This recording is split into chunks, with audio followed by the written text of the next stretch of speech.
Hi friends, welcome back to Nisha's home cooking. ഇന്നത്തെ recipe ഒരു soft ആയിട്ടുള്ള ഇഡ്ഡലി റെസിപ്പിയാണ്.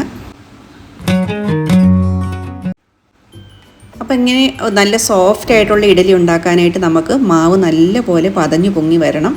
അപ്പോൾ ഇതുപോലെ നല്ല സോപ്പ് പത പോലെ പതഞ്ഞു പൊങ്ങിയ മാവാണ് നമുക്ക് വന്നിരിക്കുന്നത്. അപ്പോൾ ഇങ്ങനെ മാവ് ഉണ്ടാക്കിയെടുക്കണമെങ്കിൽ നമുക്ക് ചില കാര്യങ്ങൾ ശ്രദ്ധിക്കേണ്ടതുണ്ട്. അതെന്തൊക്കെയാണെന്ന് വീഡിയോയിൽ വ്യക്തമായിട്ട് പറയുന്നുണ്ട്. അത് ഉപയോഗിക്കുന്ന മെഷർമെൻറ്റുകൾ, എത്ര നേരം വെക്കണം, എങ്ങനെയാണ് ചെയ്യേണ്ടതെന്നൊക്കെ കറക്റ്റായിട്ട് പറയുന്നുണ്ട്. വളരെ സോഫ്റ്റ് ആൻഡ് ടേസ്റ്റി ആയിട്ടുള്ള ഒരു ഇഡ്ഡലിയാണ് കിട്ടുന്നത്. ഇപ്പോൾ രാവിലെ ഉണ്ടാക്കിയ ഇഡ്ഡലി നമുക്ക് വൈകുന്നേരം വരെ ഇരുന്നാലും അത് ഹാർഡായി പോകുന്നില്ല. അതുപോലെ പിടിക്കുമ്പോൾ തന്നെ നല്ല ഒരു സോഫ്റ്റ്നെസ് ആണ് വരുന്നത്. പിന്നെ എപ്പോഴും ഞാൻ പറയുന്നത് പോലെ നിങ്ങൾ ആദ്യമായിട്ടാണ് എൻ്റെ ചാനൽ കാണുന്നതെങ്കിൽ ചാനലൊന്ന് സബ്സ്ക്രൈബ് ചെയ്ത് സപ്പോർട്ട് ചെയ്യുക. തൊട്ടടുത്തുള്ള ബെൽ ബട്ടൺ പ്രസ് ചെയ്യുകയാണെങ്കിൽ ഞാൻ പുതുതായിട്ടുള്ള വീഡിയോസിൻ്റെയൊക്കെ നോട്ടിഫിക്കേഷൻസ് കിട്ടുന്നതായിരിക്കും. ഇഡ്ഡലി ഉണ്ടാക്കാനായിട്ട് ഞാനിവിടെ സാധാരണ പച്ചരിയാണ് എടുത്തിരിക്കുന്നത്. 240 ml കപ്പിലാണ് മെഷർമെൻറ്റ് ചെയ്തിരിക്കുന്നത്. ഇപ്പോൾ നിങ്ങൾക്ക് ഈ കപ്പില്ലായെങ്കിൽ സാധാരണ ഗ്ലാസ് ഉപയോഗിക്കാം. ഞാൻ 1.5 കപ്പ് അരിയാണ് എടുത്തിരിക്കുന്നത്. പിന്നെ നമുക്ക് ഉഴുന്ന് വേണം. 1.5 കപ്പ് ആയതുകൊണ്ട് ഞാൻ ഉഴുന്നെടുത്തിരിക്കുന്നത് 3/4 കപ്പാണ്. അപ്പോൾ ഉഴുന്നിങ്ങനെ സ്പ്ലിറ്റായിട്ടുള്ള ഉഴുന്നല്ല, കറക്റ്റായിട്ടുള്ള വലിയ ഉഴുന്നാണ് എടുത്തിരിക്കുന്നത്. പിന്നെ നമുക്ക് ഉലുവ വേണം. ഒരു 1/4 ടീസ്പൂണാണ് ഉലുവ ചേർക്കുന്നത്. ഇനി നമുക്കിത് നല്ലപോലെ വാഷ് ചെയ്തെടുക്കണം. ഉഴുന്നൊരു 3 പ്രാവശ്യം ഞാൻ വാഷ് ചെയ്യുന്നുണ്ട്. കാരണം ഒത്തിരി വാഷ് ചെയ്താൽ അതിൻ്റെ പശപ്പുണ്ട്. അത് പോയി കഴിഞ്ഞാൽ നല്ലതല്ല. നല്ലതായിട്ട് ഫെർമെൻ്റ് ആകണമെങ്കിൽ അതിന് കുറച്ച് പശപ്പൊക്കെ ഉണ്ടായിരിക്കണം. പിന്നെ അരി നല്ലപോലെ കഴുകിയെടുക്കണം. ഒരു 4-5 പ്രാവശ്യം നമ്മൾ കഴുകി എടുത്തിട്ടുണ്ട്. ഇപ്പം നമ്മുടെ ഉഴുന്നും അരിയുമൊക്കെ കഴുകിക്കൊണ്ട് വന്നിട്ടുണ്ട്. അപ്പോൾ ഉഴുന്നിൽ ഞാൻ ഒഴിച്ചു വെക്കുന്ന വെള്ളം എന്ന് പറഞ്ഞാൽ നമ്മൾ കുടിക്കാൻ ഉപയോഗിക്കുന്ന വെള്ളമാണ്. അപ്പോൾ 2 കപ്പ് വെള്ളമാണ് ഞാൻ ഉഴുന്നിനകത്ത് ഒഴിച്ചിരിക്കുന്നത്. അരി കുതിർത്താൻ വെക്കുന്ന വെള്ളം സാധാരണ വെള്ളം വെച്ചാൽ മതി. കാരണം നമ്മൾ അരയ്ക്കാൻ നേരത്തെ വെള്ളം ഊറ്റിക്കളയും. ഇനി ഒരു 6 തൊട്ട് 8 മണിക്കൂർ നമുക്കിതിനെ സോക്ക് ചെയ്യാൻ വെക്കാം. സോക്ക് ചെയ്യാൻ വെക്കുന്നത് ഫ്രിഡ്ജിലാണ്. അപ്പോൾ നമ്മൾ ഫ്രിഡ്ജിൽ വെച്ചിട്ട് എടുത്തിട്ടുണ്ട്.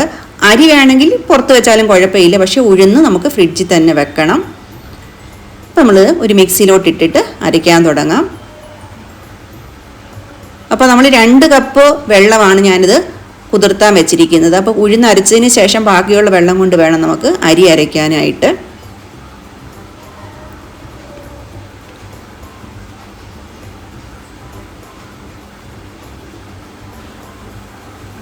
അപ്പോൾ ഉഴുന്നിങ്ങനെ ഫ്രിഡ്ജ് വെച്ചിട്ട് ചെയ്യുമ്പോൾ തന്നെ ഇത് നമ്മൾ ഒത്തിരി ചൂടാകാതെ നമുക്ക് അരച്ചെടുക്കാൻ പറ്റും. അപ്പോൾ ഉഴുന്ന് അരയ്ക്കുമ്പോഴത്തേക്ക് ഇതിൻ്റെ ഒരു ലെവൽ കണ്ടോ, കുറച്ചൊന്ന് വെള്ളം അതിൻ്റെ നികന്തി വരണം നമുക്ക് ഉഴുന്നിന് വെള്ളം എടുക്കാനായിട്ട്. ഉഴുന്ന് അരയ്ക്കുമ്പോൾ നല്ലപോലെ സോഫ്റ്റായിട്ട്, എത്രത്തോളം നമുക്ക് സോഫ്റ്റായിട്ട് അരച്ചെടുക്കാൻ പറ്റും അതുപോലെ അരച്ചെടുക്കണം. നമ്മുടെ ഉഴുന്ന് അരച്ചെടുത്തിട്ടുണ്ട്. അത് നമ്മളിപ്പോൾ ഒരു കണ്ടെയ്നറിട്ട് ഒഴുക്കി വെക്കുകയാണ്. അത് ഇച്ചിരി വലിയ പാത്രം വേണം. കാരണം ഇത് ഇനി പൊങ്ങി വരുമ്പോഴത്തേക്കും മാവ് അതിനകത്തേക്ക് കൊള്ളത്തക്ക രീതിയിൽ ആവശ്യത്തിന് സൈസുള്ളൊരു പാത്രത്തിലൂടെ ഞാൻ ഒഴിച്ചു വെക്കുകയാണ്.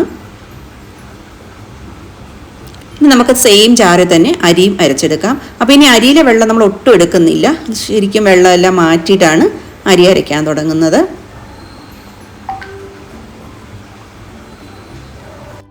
ഞാനിപ്പോൾ അരി ഒന്നിച്ച് ഒറ്റ ട്രിപ്പിലായിട്ടാണ് അരച്ചെടുക്കുന്നത്. അപ്പോൾ നിങ്ങൾക്ക് കുറച്ചും കൂടി ചെറിയ മിക്സി ജാറാണെങ്കിൽ 2ആയിട്ട് വേണമെങ്കിലും അരയ്ക്കാം കേട്ടോ.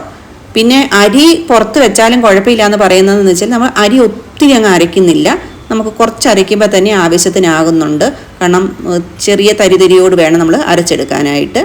അപ്പോൾ അതിൻ്റെ വെള്ളം എല്ലാം ഊറ്റി ഇപ്പം നമ്മൾ അരി എടുത്തിട്ടുണ്ട്.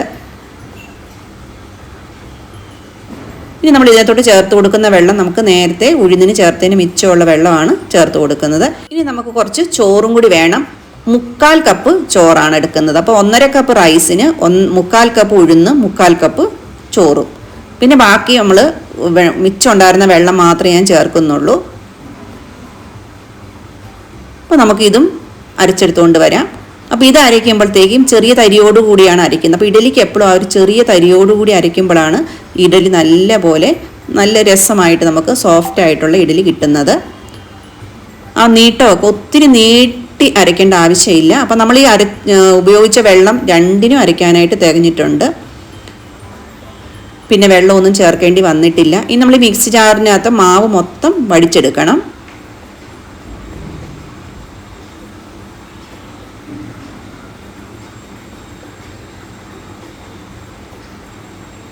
കാരണം ഈ ഇഡലിക്ക് എന്ന് പറയുമ്പോൾ കുറച്ച് തിക്നെസ് ഉള്ള മാവാണല്ലോ എടുക്കുന്നത്. അതുകൊണ്ട് തന്നെ വേറെ വെള്ളം ഇനി ചേർക്കേണ്ട ആവശ്യമില്ല.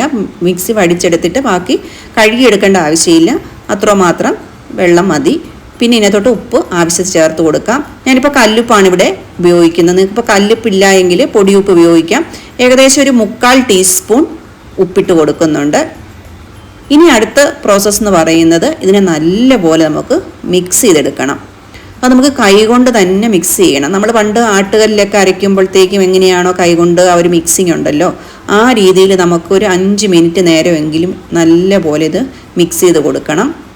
അപ്പോൾ ഈ കൈ കൊണ്ടുള്ള മിക്സ് കൊണ്ട് തന്നെ അത് നമുക്ക് പെട്ടെന്ന് തന്നെ നല്ല രീതിയിൽ അത് ഫെർമെൻ്റായി കിട്ടും. പിന്നെ ക്ലൈമറ്റ് അനുസരിച്ച് മഴക്കാലത്ത് തണുപ്പ് കാലത്തൊക്കെ ഇത് പെട്ടെന്ന് ആയി വരുന്നില്ല എങ്കിൽ നമുക്ക് ചെയ്യാവുന്നൊരു കാര്യം OTGക്കകത്തോ മൈക്രോവേവിലകത്തോ എടുത്ത് വെക്കാം. പക്ഷേ ചൂടോ ലൈറ്റോ ഒന്നും ഓൺ ചെയ്യേണ്ട ആവശ്യമില്ല. ജസ്റ്റ് ഒരു കവറിങ് പ്ലേസ് മതി അതിന് വേണ്ടിയിട്ട്. ഇനി അടുപ്പുള്ളവർ അടുപ്പിൻ്റെ അടുത്ത് എടുത്ത് വെച്ചാലും മതി. ഇതിപ്പോൾ ഞാൻ രാത്രിയിലാണ് അരച്ച് വെക്കുന്നത്. അപ്പോൾ രാവിലത്തേക്കാണ്. ഏകദേശം ഒരു 10 മണിക്കൂറോളം എനിക്ക് വെയിറ്റിംഗ് ഉണ്ട്. അപ്പോൾ ഇത് രാവിലെ ആയിട്ട് മാവ് തുറന്നു നോക്കിയപ്പം നല്ലപോലെ പൊങ്ങി വന്നിട്ടുണ്ട്. അപ്പോൾ നമ്മൾ അരച്ച് വെച്ചതിൻ്റെ ഏകദേശം ഒരു ഡബിൾ ലെവലിൽ നമുക്ക് മാവ് വന്നിട്ടുണ്ട്. നല്ലപോലെ പൊങ്ങി ആണ് മാവ് വന്നിരിക്കുന്നത്. അതുകൊണ്ടാണ് നമ്മൾ വലിയ പാത്രത്തിൽ തന്നെ മാവ് തയ്യാറാക്കി വെക്കണമെന്ന് പറയുന്നത്. കണ്ടോ എത്ര സോഫ്റ്റ് ആയിട്ടാണ് മാവ് വന്നേക്കുന്നത് നോക്കിക്കേ. മാവ് നമ്മളിങ്ങനെ തവിയിലെടുക്കുമ്പോൾ തന്നെ അതിനകത്ത് കണ്ടോ ഇങ്ങനെ മാവിങ്ങനെ വന്നിട്ട് ഇങ്ങനെ പൊട്ടി പൊട്ടി പോകുന്നുണ്ട്. അതിൻ്റെ അർത്ഥം അത്രമാത്രം സോഫ്റ്റാണ് മാവ് റെഡിയായി വന്നിരിക്കുന്നത്. നമ്മൾക്കിനി ഏകദേശം ഒന്ന് മിക്സ് ചെയ്തെടുക്കാം. ഒത്തിരി അങ്ങോട്ട് മിക്സ് ചെയ്യേണ്ട ആവശ്യമില്ല. കാരണം നമ്മൾ ഓൾറെഡി രാത്രിയിൽ എല്ലാം ഇട്ട് ഉപ്പ് വരെ ഇട്ട് മിക്സ് ചെയ്ത് വെച്ചിരിക്കുന്നത് കൊണ്ട് ജസ്റ്റ് നല്ലപോലെ ഒന്ന് ഇളക്കി കൂട്ടി ആ ഒരു ശരിക്കും പതയോട് തന്നെ വേണം നമ്മൾക്ക് ഇഡലി ഉണ്ടാക്കാനായിട്ട്. അന്നേരമാണ് നല്ല സോഫ്റ്റ് ആയിട്ടുള്ള ഇഡലി നമുക്ക് കിട്ടുന്നത്. ഇനി നമുക്കിത് ഉണ്ടാക്കാനായിട്ട് തുടങ്ങാം. അപ്പോൾ ഞാനൊരു സ്റ്റീമറിൽ കുറച്ച് വെള്ളം അടുപ്പത്ത് വെച്ചിട്ടുണ്ട്. ഏകദേശം നല്ലപോലെ ചൂടായി വന്നിട്ടുണ്ട്. പിന്നെ തട്ടിലൊക്കെ കുറച്ച് ഓയിൽ ഇട്ട് കൊടുക്കുന്നുണ്ട്. ഞാനിപ്പോൾ നല്ലെണ്ണയാണ് ഉപയോഗിക്കുന്നത്. അപ്പോൾ നിങ്ങൾക്ക് നല്ലെണ്ണയോ വെളിച്ചെണ്ണയോ നിങ്ങളുടെ ഇഷ്ടമുള്ള പോലെ യൂസ് ചെയ്യാം.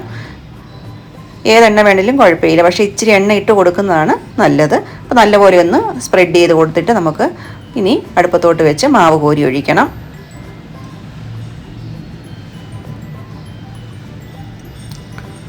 ഏകദേശം ഇങ്ങനെ സ്റ്റീം വരാറാകുമ്പോൾ വേണം വെച്ച് കൊടുക്കാനായിട്ട്. വെള്ളം നല്ലപോലെ ചൂടായതിന് ശേഷം വേണം നമുക്ക് മാവ് ഒഴിച്ചു കൊടുക്കേണ്ടത്. അപ്പോൾ നമ്മൾ തട്ടിലോട്ട് മാവ് ഒഴിച്ചു കൊടുക്കുമ്പോഴത്തേക്കും അതിൻ്റെ ജസ്റ്റ് താഴെ, അതായത് ഫുള്ള് നിറച്ചൊഴിക്കാതെ ജസ്റ്റ് താഴെയായിട്ട് ഒഴിച്ചാൽ മതി. അപ്പോൾ നമുക്ക് നല്ല ഷേപ്പിലുള്ള ഇഡലി കിട്ടുന്നതായിരിക്കും. പിന്നെ വേവിക്കുന്ന സമയത്ത് നമ്മൾ ആദ്യം ഒരു 5 മിനിറ്റ് നല്ല ഫുൾ ഫ്ലെയിമിൽ വെച്ച് കൊടുക്കാം. അതിനുശേഷം ഫ്ലെയിം ഒരു മീഡിയം ആക്കിയിട്ട് വേണം ബാക്കി ഒരു 10 മിനിറ്റോളം വേവിക്കാനായിട്ട്. അപ്പോൾ നമുക്കൊരു 15-20 മിനിറ്റ് ഇത് അടച്ചു വെച്ച് വേവിച്ചെടുക്കാം. അപ്പോൾ ഏകദേശം നമ്മുടെ വേവിക്കാൻ വെച്ച സമയമായിട്ടുണ്ട്. നമുക്ക് അപ്പച്ചമ്പൊന്ന് തുറന്ന് നോക്കാം. കണ്ടോ നല്ലപോലെ റെഡി ആയിട്ടുണ്ട്. കാണുമ്പോൾ തന്നെ നമുക്ക് മനസ്സിലാകും അത് വെന്തിട്ടുണ്ടോ ഇല്ലയോ എന്നുള്ളത്. അപ്പോൾ റെഡി ആയിട്ട് തട്ടൊക്കെ അടുപ്പത്തു നിന്ന് മാറ്റുവാണ്. ഇപ്പോൾ നല്ല ചൂടാണ്. കുറച്ച് നേരം ഒന്ന് തണുക്കാൻ വെക്കാം. ഇപ്പോൾ നല്ലപോലെ തണുത്ത് വന്നിട്ടുണ്ട്. നമുക്കിനി തട്ടിൽ നിന്ന് ഇഡലി മാറ്റിയെടുക്കാം. കണ്ടോ എത്ര സോഫ്റ്റ് ആയിട്ടുള്ള ഇഡലിയാണെന്നാണ് കിട്ടിയിരിക്കുന്നത്. അകവും പുറമൊക്കെ കണ്ടോ എൻ്റെ ഒരു ഭംഗിയും ആ ഒരു ടെക്സ്ചറും ഒക്കെ വളരെ സോഫ്റ്റ് ആയിട്ടുള്ള ഇഡലിയാണ്. ഇൻ കേസ് നമുക്ക് കൈകൊണ്ട് അത് എടുക്കാനായിട്ട് ബുദ്ധിമുട്ടുണ്ടെങ്കിൽ ഒന്ന് കത്തി വെച്ച് ജസ്റ്റ് സൈഡിലൊന്ന് കുത്തി കൊടുത്താലും മതി. ഒരു ഷേപ്പ് ഒട്ടും പോകാതെ നമുക്ക് ഇഡലി അതിൽ നിന്ന് മാറ്റിയെടുക്കാൻ പറ്റും. അപ്പോൾ നമ്മുടെ ഇഡലിയെല്ലാം ഫസ്റ്റ് സെറ്റ് ഇഡലിയെല്ലാം റെഡിയായി ഞാനൊരു പ്ലേറ്റിലോട്ട് എടുത്ത് വെച്ചിട്ടുണ്ട്. അങ്ങനെ നമുക്ക് ടേസ്റ്റി ആയിട്ടുള്ള നമ്മുടെ ഇഡലികളെല്ലാം റെഡിയായി വന്നിട്ടുണ്ട്. അപ്പോൾ ഇതിൻ്റെ കൂടെ ഞാനിപ്പോൾ സെർവ് ചെയ്തിട്ടുണ്ട് സാമ്പാറാണ്. അപ്പോൾ ഈ സെയിം സാമ്പാറിൻ്റെ റെസിപ്പി ഞാൻ ഓൾറെഡി പോസ്റ്റ് ചെയ്തിട്ടുണ്ട്. അപ്പോൾ അതിൻ്റെ ലിങ്ക് ഡിസ്ക്രിപ്ഷൻ ബോക്സിലിടാം. വളരെ നല്ല കുറുക്കമുള്ള ഇഡലിക്ക് കൂടി കൂട്ടി കഴിക്കാൻ പറ്റുന്ന രീതിയിലുള്ളൊരു സാമ്പാർ റെസിപ്പിയാണത്. നോക്കിക്കേ ഇഡലിയുടെ ടെക്സ്ചർ കണ്ടോ എത്ര സോഫ്റ്റാണ്. അതിൻ്റെ ആ പൊളിച്ചെടുക്കുമ്പോൾ തന്നെ മനസ്സിലാകുന്നുണ്ടല്ലോ. വളരെ സോഫ്റ്റ് ആയിട്ടുള്ള ഇഡലിയാണ് നമുക്ക് കിട്ടിയിരിക്കുന്നത്. അപ്പോൾ നമ്മൾ കുറച്ച് കാര്യങ്ങൾ നമ്മുടെ അളവുകൾ, ഒഴിക്കുന്ന വെള്ളം, സോക്ക് ചെയ്യുന്ന ടൈം, ഫെർമെൻറ്റ് ചെയ്യാൻ വെക്കുന്ന ടൈം, ഇതെല്ലാം നമുക്ക് നോക്കിക്കഴിഞ്ഞു കഴിഞ്ഞാൽ വളരെ ഈസി ആയിട്ട് നമുക്കിത് ഇങ്ങനെ സോഫ്റ്റ് ആയിട്ട് ഇഡലി ഉണ്ടാക്കിയെടുക്കാൻ പറ്റും. അപ്പോൾ ഇഡലിയുടെ ഈ റെസിപ്പി വീഡിയോ ഇഷ്ടപ്പെട്ടു എന്ന് ഞാൻ വിചാരിക്കുന്നു. വീഡിയോ ഇഷ്ടപ്പെടുകയാണെങ്കിൽ വീഡിയോ ലൈക്ക് ചെയ്യുകയും ഷെയർ ചെയ്യുകയും ചെയ്യുക. Thank you for watching. Next പുതിയൊരു റെസിപ്പി ആയിട്ട് വരുന്നത് വരെ എല്ലാവർക്കും ബൈ.